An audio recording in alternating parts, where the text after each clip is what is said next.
श्रीमद् भागवत गीता के अनमोल विचार। जन्म लेने वाले के लिए मृत्यु उसी प्रकार निश्चित है जितना कि मरने वाले के लिए जन्म लेना। इसलिए इस विषय पर शोक मनाना व्यर्थ है। तुम्हारे साथ जो हुआ वह अच्छा हुआ, जो हो रहा है वो भी अच्छा है और जो होगा वो भी अच्छा होगा। जीवन का आनंद ना तो भूतकाल में है और ना भविष्यकाल में, बल्कि जीवन तो बस वर्तमान को जीने में है। अर्जुन, तुम भला क्यों रोते हो? तुमने जो खोया क्या वह तुमने पैदा किया था? आज जो तुम्हारा है वह कल किसी और का होगा, क्योंकि परिवर्तन ही संसार का नियम है। यदि कोई व्यक्ति विश्वास के साथ इच्छित वस्तु को लेकर नित्य चिंतन करता है तो वह जो चाहे वह बन सकता है। कोई भी व्यक्ति अपने विश्वास से बनता है, वह जैसा विश्वास करता है उसी अनुरूप बन जाता है। मेरे लिए समस्त प्राणी समान है, ना तो कोई मुझे अत्यधिक प्रिय है और ना ही कम। लेकिन जो मेरी भक्ति पूरे मन से करते हैं, मैं सदैव आवश्यकता पड़ने पर उनके काम आता हूँ। जो मनुष्य फल की इच्छा का त्याग करके केवल कर्म पर ध्यान देता है, वह अवश्य ही जीवन में सफल होता है। अपना, पराया, छोटा, बड़ा इत्यादि को भूलकर यह जानो कि यह सब तुम्हारा है और तुम प्रति एक के हो। जो व्यक्ति क्रोध करता है उसके मन में भ्रम पैदा होता है, जिससे उसका बौद्धिक तर्क नष्ट हो जाता है और तभी व्यक्ति का धीरे धीरे पतन होने लगता है। इस संपूर्ण संसार में अपकीर्ति मृत्यु से भी अधिक खराब होती है।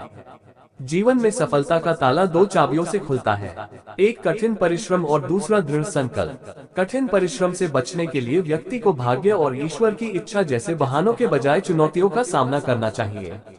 मनुष्य को अपने कर्मों के अच्छे और बुरे फल के विषय में सदैव सोचकर चिंताग्रस्त नहीं होना चाहिए। जो मनुष्य प्रतिदिन खाने, सोने और आमोद प्रमोद के कार्यों में लिप्त रहता है, वह नियमित तौर पर योगाभ्यास करके समस्त क्लेशों से छुटकारा पा सकता है। श्रीमद् भागवत गीता का मुख्य उद्देश्य मानव कल्याण करना है, इसलिए प्रत्येक मनुष्य को सदैव मानव कल्याण की ओर अग्रसरित रहना चाहिए। व्यक्ति को अपनी इंद्रियों को वश में रखने के लिए बुद्धि और मन को नियंत्रित रखना होगा।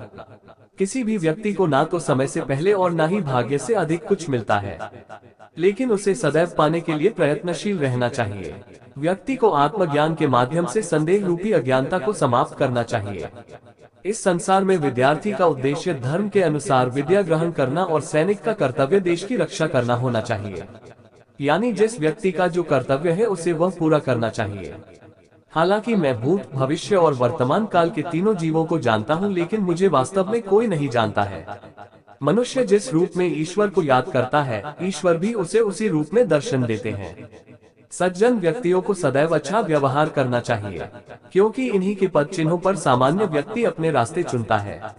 मन अवश्य ही चंचल होता है, लेकिन उसे अभ्यास और वैराग्य के माध्यम से वश में लाया जा सकता है। इस संपूर्ण संसार में कोई भी व्यक्ति महान नहीं जन्मा होता है, बल्कि उसके कर्म उसे महान बनाते हैं। हे पार्थ, मैंने और तुमने अपने कर्तव्यों को निभाने के लिए धरती पर कई अवतार लिए हैं, लेकिन मुझे याद है और तुम्हें नहीं।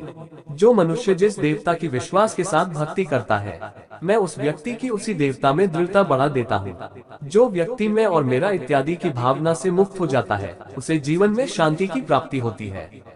जिस प्रकार से प्राकृतिक मौसम में बदलाव आता है, ठीक उसी प्रकार से जीवन में भी सुख दुख आता रहता है, वह कभी स्थायी नहीं रहते हैं। जो लोग परमात्मा को पाना चाहते हैं, वह ब्रह्मचर्य का पालन करते हैं।